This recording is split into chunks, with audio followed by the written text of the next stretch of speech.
Hello everybody, this is Bill Sparks with Gilead Ministries, and this is another episode of MiniViews, and today I have IW's coolest freshman with me.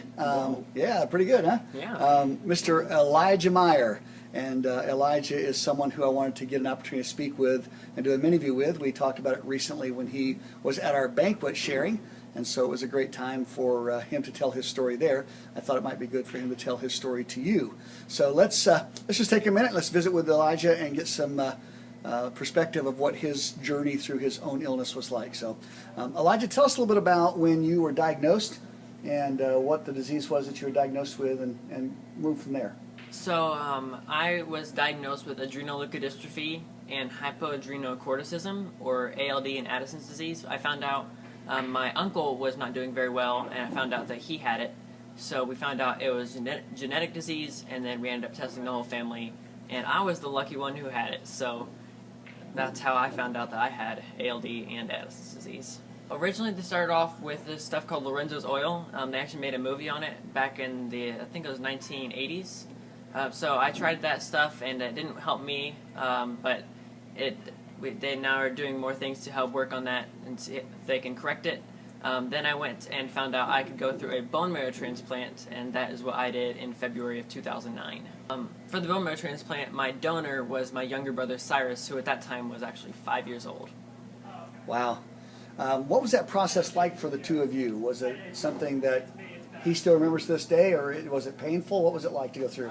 Yeah, so at that point I was 8 and he was 5, so for him, he doesn't hardly remember anything. He remembers the ice cream that he got after the procedure, but that's about all he remembers. For me, I really mostly only remember the good stuff, which is kind of a miracle. I've been told a lot of things that happened in between, but for me, I was an 8-year-old, so that was almost 11 years ago now, and that's just not something I can remember a ton of. I remember, like, when I took a shower, it felt like rocks beating on my back just because of all the chemotherapy that I went through and all the way that my nerves were hit at that point. It was a long process, but I remember so many good things, and the main thing was the doctors and how great they were through the whole process, just building me up the whole time. And at this point, I'm going up every 2 years. I have been doing that for the last 6-7 years now. At this point, I'm also the best case in the world for my disease with the least amount of side effects.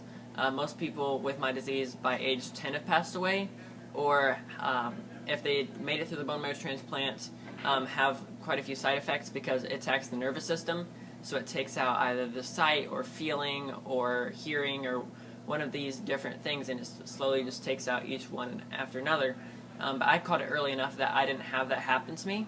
So now we're going back every 2 years, less of a checkup to see what could go wrong, and more of a checkup to see what can they do research on me to help it go right for other people. I didn't really know a ton about Gilead as an 8-year-old. I just knew that my parents knew some people from there, and that was about the extent of it. But then I was in the hospital, and I remember getting all of these stuffed animals and these cards of hope and encouragement with Bible verses, and people specifically took the time to handwrite me a card. They took the time to do that for me. And just that fact that someone cared about me that much that didn't know me brought so much joy and hope into my life that it's something that I just can't explain to anybody. Mm-hmm. But you also had an opportunity to pay it forward. Right. So tell us a little bit about that through King's Academy. Yeah. So I went to a small school in Indiana with about 200 kids, K through 12. And Gilead, we partnered with Gilead to, I actually got to help write those letters as a high schooler to other people. I got to bring in gifts to help for things through Christmas, and just way too many things to even count. And it was all because of Gilead. It really was because of them that they helped me, and then it was really cool that they reached out to us and said, hey, because you went through this, would you like to give it back too? And it was a really cool experience to be able to know what it was like, that I could give back the same way. And obviously I talked about being the coolest freshman on the IWU campus. Part of that is because of who your mom and dad is. Right. Adam and Rhonda Meyer, many of you know them from the Grant County area. They've done a little bit of everything, Youth for Christ and the Boys and Girls Clubs and everything else, and currently working. Your dad's working on IWU here now, right? Dad's working at IWU. Mom's working at King's. Seth, obviously you were raised in a household of faith. Mm-hmm. So talk to me about how this affected your faith going through your disease and getting to the other side, and even where you're at today. Yeah. I can't remember the specific passage of the Bible that this comes from, but there was a passage that I first found when my pastor was talking about this, and it said that God couldn't do a miracle because of their lack of faith. It was a miracle that I was able to get through the transplant the way I was, and I truly believe that it was not because of my faith. Like, I didn't come up with my faith on my own power. That was through Him. Like when the men believed that they lowered the man through the roof, Jesus looked up to the men and said, "Because of your faith, he's healed." It was this type of thing. It also helped my parents a lot. My mom slept on a windowsill next to a window that couldn't close for months. That was this wide, and she sat there in the corner. And when you can't sleep because all night people are coming into my room and checking up on me and doing procedures, and then during the daytime she's trying to help because her son's dying, because she was getting maybe 3 hours of sleep a night. So God just kept on implanting these little Bible verses in her head that she had already memorized as a kid. It was these types of things that kept on reoccurring over and over and over in my family and in my life. And most of the transplant was actually, we couldn't afford it.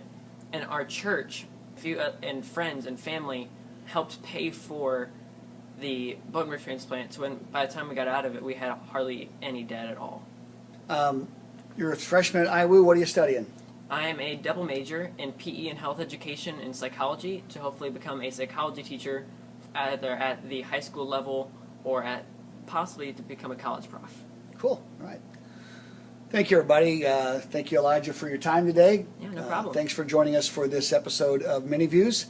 And we appreciate your support. We appreciate the encouragement that you send our way. I know Elijah appreciates the encouragement that's been sent his way. Mm-hmm. And so we just thank you for everything you've done to help us over the 21 years, encourage patients and their families. So God bless. We'll see you next time.